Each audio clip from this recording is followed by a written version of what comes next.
next. Flex alive is one in the section. Fit the runner, boy, you nigga, no question. You would run a motherfucker high stepping. Hey, you never had a big enough weapon. Motherfucker never learned your lesson. I'm a 88 pack nigga. I'm a 88 pack nigga. I mean, day walker, drink blood, fangs out, full moon, motherfucker change like a hoe, nigga. I'm just a nigga from the hood trying to stack a little cheddar for the money. Drew Titan Bronx on deck. Shout out to the mighty LDBC. Let's get it. I'm excited about this one. We got the young king Alex Holley in the building. What's good, fam? Man, what's up? What's up with it, man? Chilling God. You know, I've been hearing a lot of great things about you, man. So far, so good. So. All right, man. Let the people know where you at, where you from. I'm from Dallas, man. Dallas, Texas, man. Grew up in DeSoto. Man, I'm just out here working, man, grinding. Yeah, that's what's up, man. That's what's up. So, tell the people how'd you get started in boxing? I was fighting all over, fighting in school and getting put out of school and going to court and stuff like that. Whoa. Different things and trouble and stuff like that. And I seen Earl Spence. I read up on Earl Spence, heard his story, and I just followed his path, and now I'm here. Wow. How old are you? 21. 21. All right. Okay. So, when did you start reading up on Errol? Probably when I was like 15, 16 years old. I heard about it. Okay. So, what was boxing for you? That was a means to get away from the path that you felt you was heading down? Yeah, most definitely.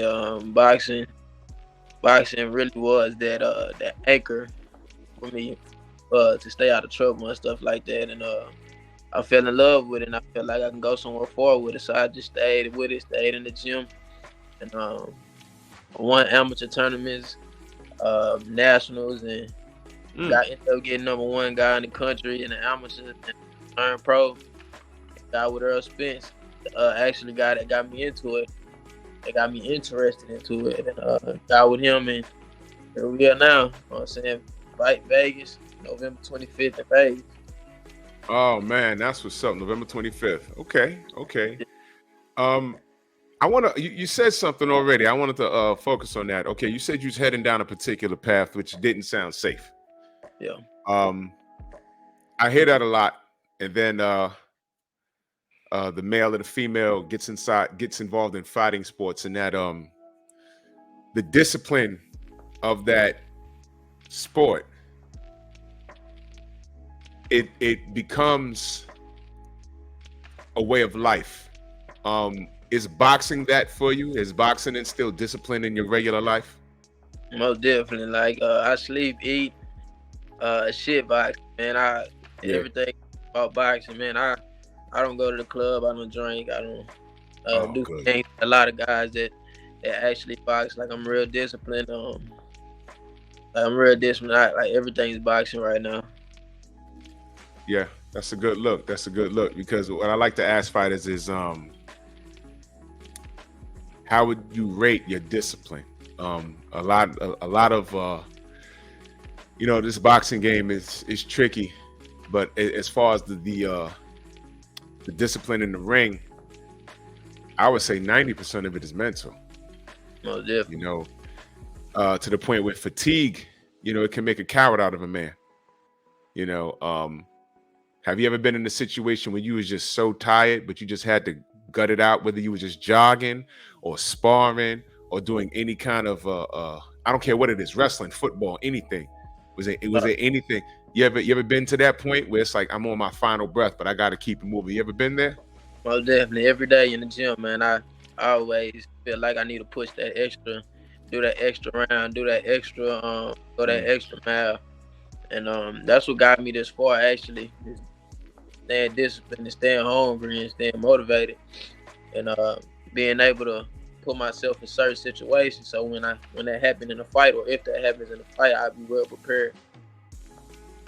Yeah, well, that's excellent. You're in the gym and you're around some grade A people.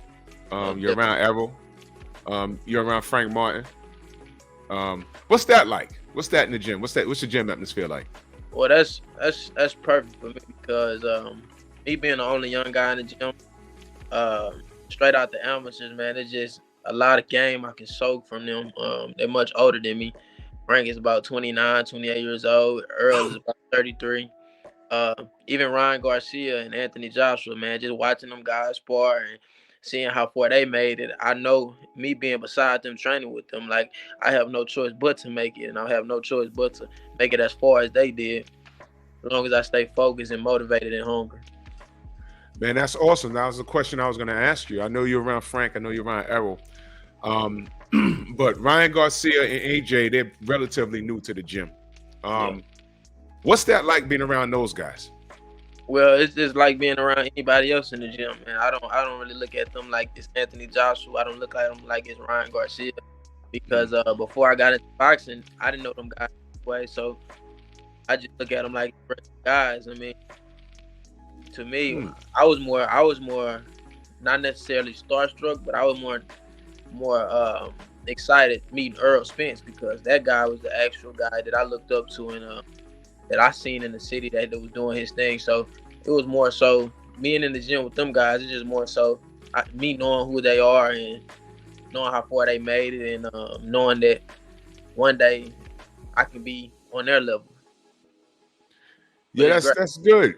That's good. So basically, you were a fan of Errol Spence, and is it safe to say you sort of look up to him as far as achieving what he's achieved, trying to go beyond what he's achieved, and as far as career path is concerned, is that motivation for you?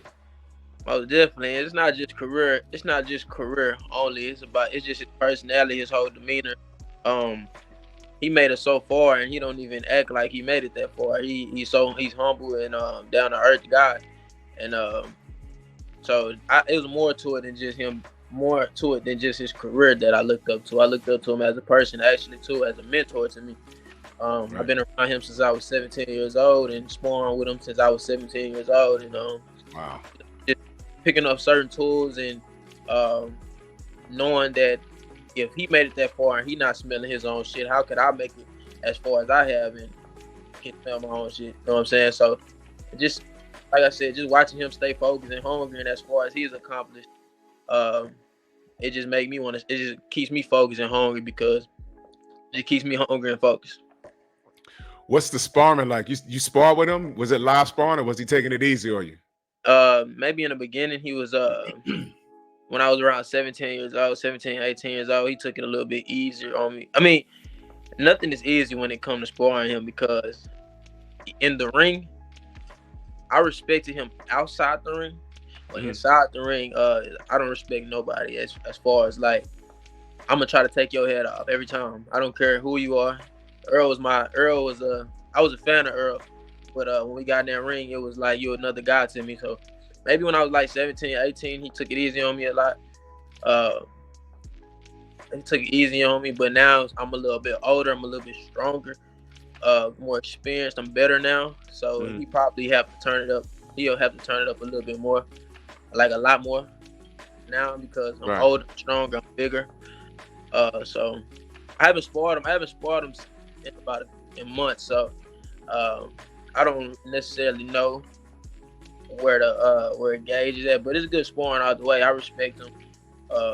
He gives me good work. I learned a lot from him, and I shout out to him, man. He gave me an opportunity like that, and just shout out to him, man. Yeah, I'm gonna tell you the first time I heard of Errol. It was years ago, and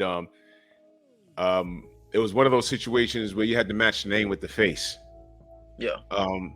We heard of this legend of this kid. This is what was floating around the boxing community. Some kid beat up Floyd Mayweather in the gym. I said, what? And it was just a rumor. It was a rumor. And then we started seeing this kid around, right? And they said, oh, that's Errol Spence. So I'm like, oh, well, who's that? And they're like, yo, that's the kid that beat up Floyd in sparring. And I'm like, who, him? And if you hear me talk about Errol, I never met him. I never met Errol. But Errol, and I mean this in a good way, Errol is creepy. Because he looks like a little kid. He looks like that little kid that's new to the school, and the biggest bully in the school thinks he could like beat him up and take his lunch money, and Errol just beats his ass. And you're like, whoa, what the hell just happened? Errol in the face looks harmless, but he's a killer. So when I asked you what the sparring was like, I know he's teaching you lessons and you're getting in good work. No, definitely. You know, and I know, you know, because Errol is special. I mean, there's nothing flashy with him, but Errol is special. Errol is special. So I know when you're looking at his work inside the ring and you're in there sparring with him, I know you're picking up lessons, right? And I like what you said. You know, he's gotten far. He's touched a major bag, but he's still humble. And I'm around people that have met him, and they say, yo, you could just walk up to him, he'll take a picture with you. He's like a down-to-earth brother, you know? So I'm gonna say you're in great hands. In that gym, you're in very great hands. Are you a student of the game? Do you watch old films or anything like that? I actually just started like watching older film. My coaches, they've been telling me watch older film. I just started because I usually watch the new fighters like Earl Spence and the like just newer fighters. I watched a little bit of Jerron, and it's just the newer fighters like right. I watched, but I'm starting to get into the older fighters like James Toney and That's my favorite fighter stylistically of all time, James Toney. like James Toney and who else? It was another guy I was watching. I forgot his name. I can't recall his name, but it just. What year? You remember the year he was fighting? I can't remember the name. I can't even. I think his name Hill McKenty or something like that. Something McKenty, but just I've been watching a little bit of dipping and dabbing into the old fighters lately. Yeah, James Toney. I mean, that man. I've never spoken to him, but I've spoken to a bunch of guys that fought him or sparred with him, been in the gym with him, and his gym stories are legendary. Emmanuel Stewart told a story about he would enter the ring, he would enter the gym and shout out, "Let the beatings begin." And he would spar. Literally, I heard he would do nothing but spar leading up to a fight. And it showed, man, that guy's ring IQ was so high. If you ever watched James Toney versus Vasily Jirov, watch that fight from start to finish. And I guarantee you'll be standing up like, oh my God, that was like fight of the year. That was at cruiserweight when they fought. Great fight. It's on YouTube. It's great, man. Let me ask you your influences.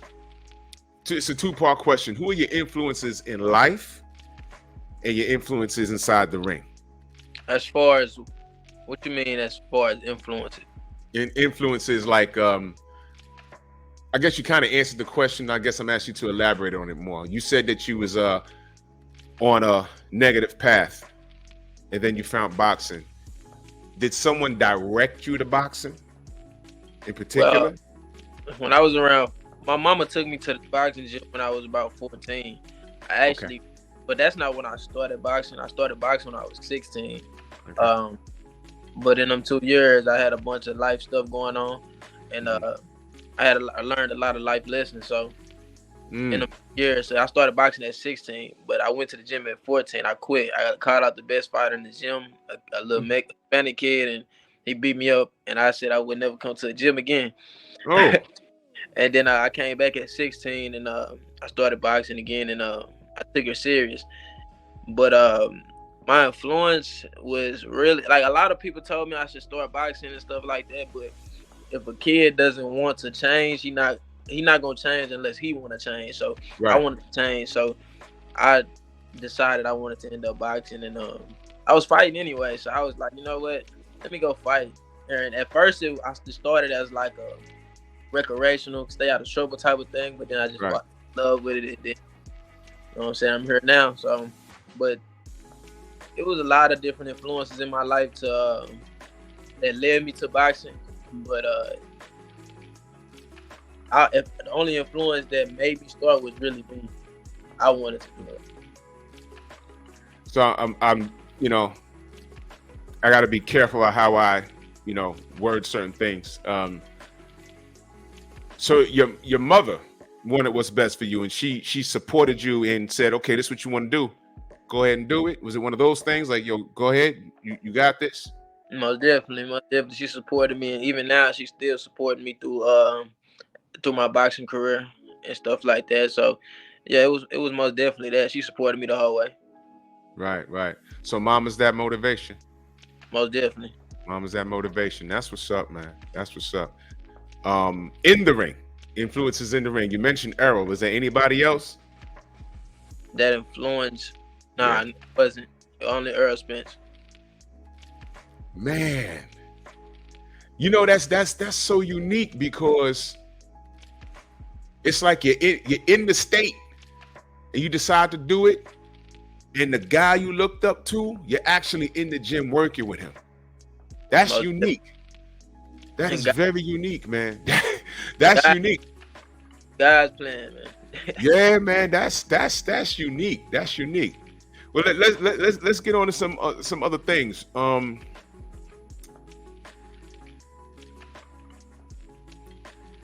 Fun stuff. What's your favorite movie? I necessarily don't have a favorite movie, but I like Tyler Perry movies for sure. Tyler Perry movies? Yeah. Okay. Favorite music? I've been dipping and dabbing a little bit into like the favorite music. I like ESTG. Well, I have no idea who that is. You know, brother, I'm 48 years old. Yeah. I like different type of music. Like I like ESTG. That's a rapper. I like Taylor Swift. She's a singer. Like I just like. Okay, I know who that is. All right. I like different types of music. Like I don't just focus on one type of music. Other than boxing, this is a lifestyle, so I don't consider that a hobby. Do you have hobbies other than boxing? Like when you're not in the gym, like when you get off this stream right now, what are you gonna go do? I'm gonna go lay down, man. Watch a movie. Yeah, man. I can't really do nothing. Yeah. So you ain't got no hobbies, nothing that you just like to do? Nah, man. I like dealing with my family. That's it. Well, the reason why I brought that up is because I believe it's also important for you to have fun. You know what I'm saying? It's important for people to have fun. I know boxing is a lifestyle, but when you put down the gloves and you walk away from it for a little while, I think it's important for you to have you time. You know what I mean? Whether it's listening to Taylor Swift, whether it's playing spades on the phone or something. You understand? Because it clears your head. That's why I asked those questions. That's why I said on to the fun stuff. I got a lot of hobbies. You know what I mean? So I can exist on my own. I can entertain myself. So I think that's important. You know, you're a young guy. You know what I mean? You have children? Nah, no kids. Brother, okay. Let me park right there for a minute. Brother, please exercise that level of discipline. Because right now, you fighting on undercards. People are going to see you, and particularly the women. Don't fall for the trap. Do not fall for the trap. I need you to exercise discipline. You understand? Discipline. Because right now at this point, these ladies are a distraction. All right, don't do it, bro. You're on the straight and narrow right now. Don't do it. It's a distraction. It's a trap. Career first. Stack your paper. Learn how the money works for you. You can talk to Errol about that too. Learn how the money works for you.